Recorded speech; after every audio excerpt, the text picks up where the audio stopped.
Do you want to work on this proposal? I widen my eyes when the general manager, who usually pays no attention to me, says something like that to me. I had to warn you. This is a proposal where the company's fate depends on. If you can come up with a perfect proposal, go for it. Does that mean he has faith in me? I nodded at the department manager, who was smiling at me in a rare way. My name is Mike. I'm a 29-year-old company employee. I joined this company after graduating from college, and for the first time in my life, I have someone I can call my best friend. His name is Henry. We were both new hires who happened to sit next to each other at the new hire orientation. I'm often said to be the athletic type with a lot of bravado, but Henry is the complete opposite, with a calm demeanor. At first, I wondered if I would be able to make it in such a big company. Henry and I were assigned to the same department. I took to the seniors, who liked me because of my natural cheerfulness, especially Angie, who was 2 years older than me and my mentor. You're very energetic. I like that, she said, and trained me thoroughly. Unlike me, Henry is a steady type of guy who doesn't flatter his seniors but always listens to what they say. Henry and I often collaborated and gradually started going out for drinks. While some of my peers quit because they thought the work was too hard, Henry and I were doing well. A few months ago, however, the head of our department changed. I was trying to find out what kind of person the new manager was like, but what I found out was that he has a strong dislike for people. He hates me completely. According to Angie, he doesn't like athletic people like me because they are too heated. However, I have no intention of changing my character because I think it's my charm, and I'm going to do my job well and get the department manager's approval. When Angie heard this, she smiled and said, "That's the spirit," to me. Angie said she had worked for the general manager before, but he liked her strangely and she was a little troubled by it.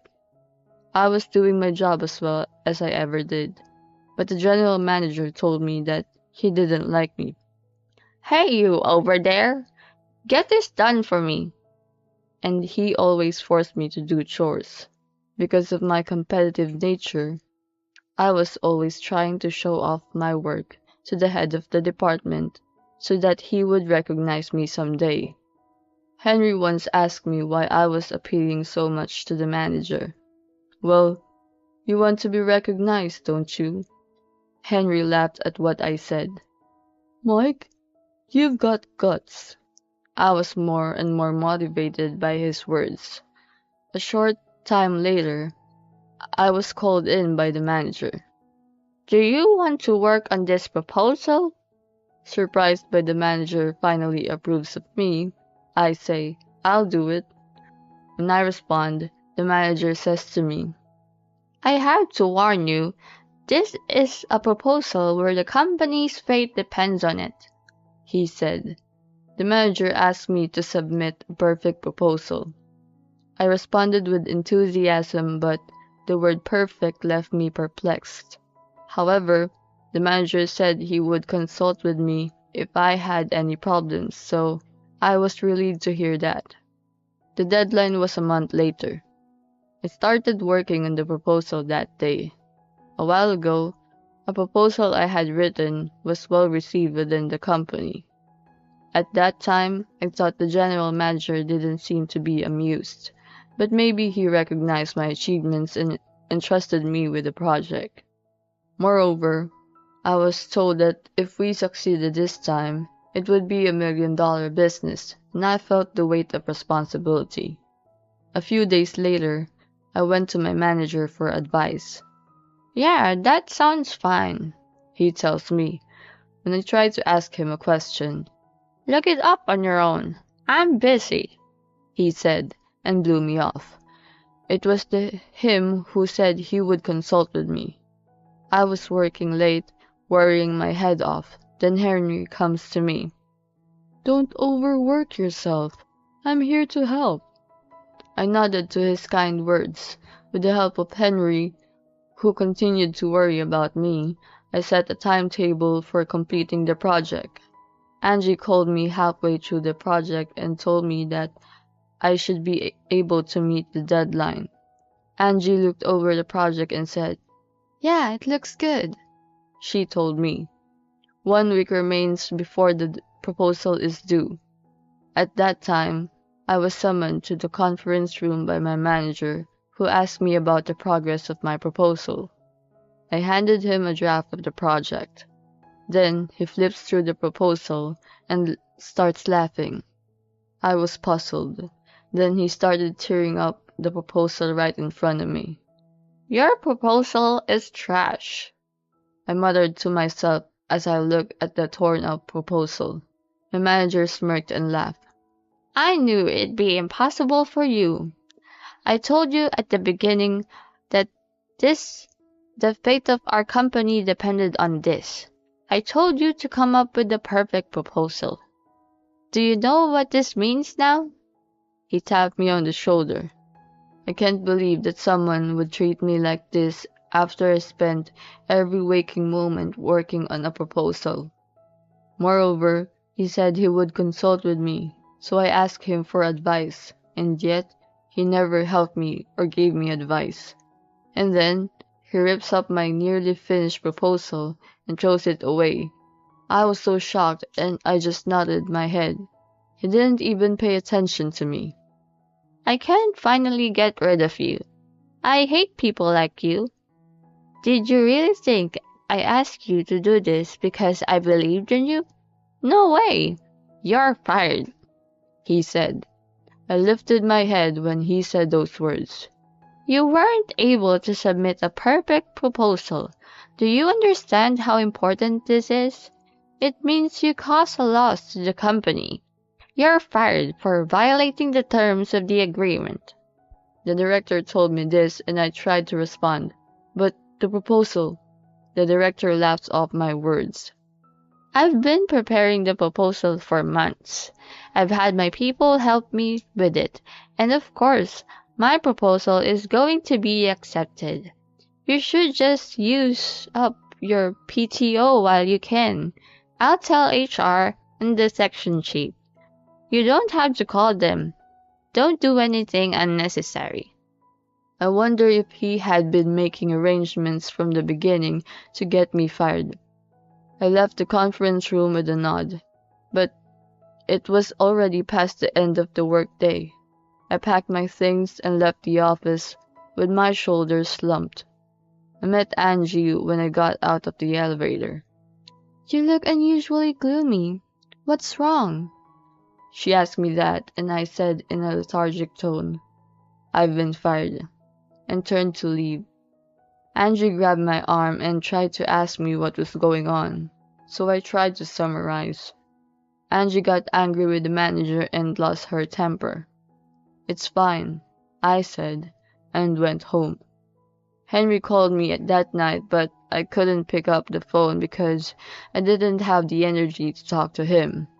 The next day, I was forced to take a paid day off, so I stayed home. My manager reminded me yesterday not to contact the company, so I couldn't do anything. My best effort to write a proposal went to waste. When I look at the computer screen where I was working on the proposal, I feel like crying. It felt so pathetic that I failed at something like this, and I also wanted to finish the proposal and slam it down. But my heart broke when I realized that not only I had the director never expected much from me in the first place, but that he had assigned me this job just to make me fail. Henry called me again that night, and I managed to pick up the phone and tell him what had happened yesterday, and he told me what had happened today. "The manager told me that you're fired because you violated the terms of the agreement." and the section manager doesn't seem to understand what's going on. So he asked me if I've been contacted by you. The chief was told the manager not to contact you. On the verge of tears, I say, did I do something to upset him? I didn't think I would get fired. When I said this, Henry responds, about the general manager had fired someone in the past because he didn't like their attitude or something. The employee was forced to resign, but when I asked a senior colleague about it, she told me that he was fired by the department manager. I think he's a relative of one of the directors and has a big attitude because he's a well-connected employee. I see. He was a well-connected employee. I mean, don't the president and the board of directors know about this behavior of the general manager? I say, half in a huff. Then Henry said, I'm sorry, I'll let him know. He says, huh? What is Henry talking about? Henry continued to speak. What? Didn't I tell you? The CEO is my father. Huh? I couldn't hide my surprise at finding this out for the first time since I joined the company. Henry said he thought he told me. I heard that his father worked for the company, but I never heard that he's the CEO. I wondered why the CEO's son was a regular employee of the company.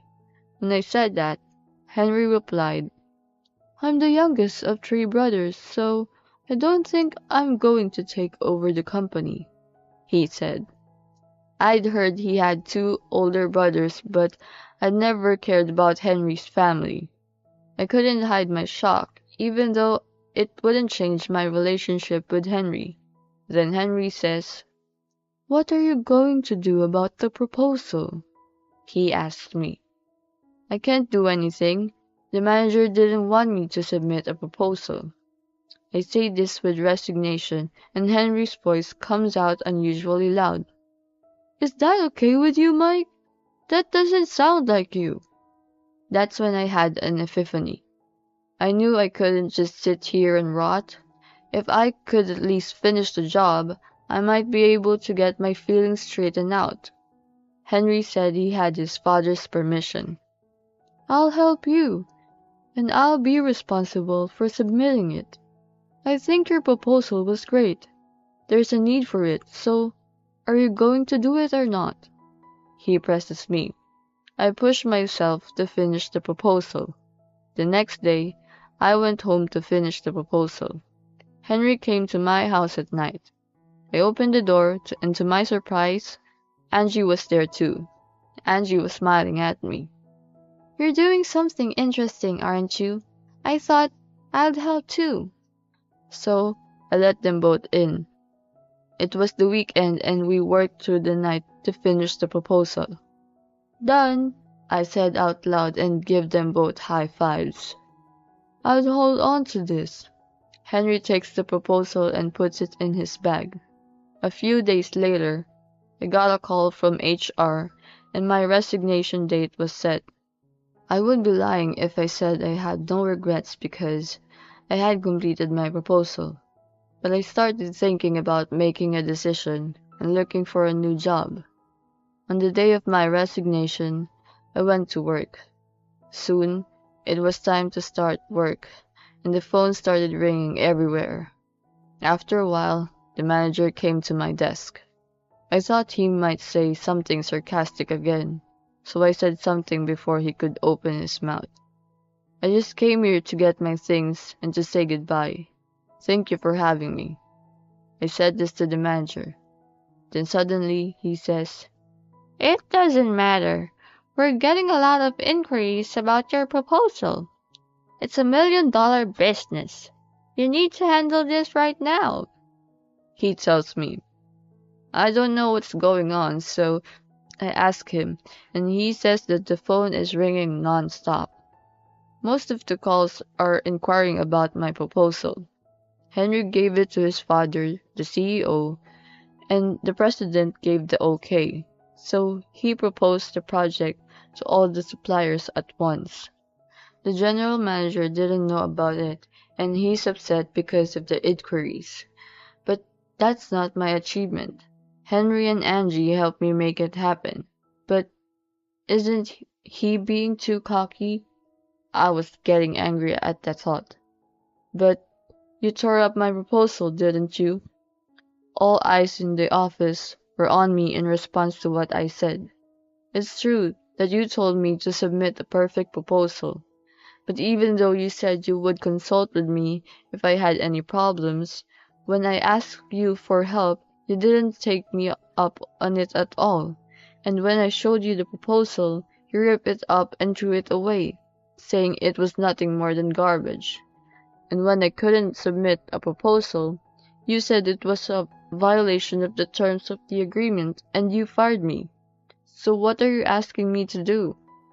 When I said that, the general manager frowned, but the phone kept ringing, so he asked me again.